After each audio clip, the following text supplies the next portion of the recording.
আসসালামু আলাইকুম ভাইরে। আমরা যখন জন্ম নিয়ে পৃথিবীতে আসলাম, তো কী নিয়ে আসলাম রে ভাই? খালি হাতে আসলাম না আসলাম? যখন পৃথিবী থেকে চলে যাব রে ভাই, কিচ্ছু নিয়ে যাবে না, খালি হাতে যেতে হবে।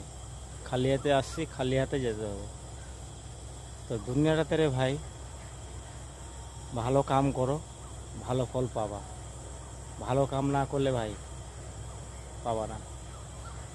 একটা বার চিন্তা করবে তোমার রাত করে, কি আমি জন্ম নিয়েছি, মরতে হবে আমাকে। একদিন না একদিন আমাকে মরতে হবে, জন্ম নিয়েছি যেহেতু মরতে হবে। তো রাতকে তোমরা শুয়ে শুয়ে একটু চিন্তা ভাবনা করবা, কি আমি কী জন্য জন্ম হয়েছি আর কী জন্য কী করতেছি ভাইরে।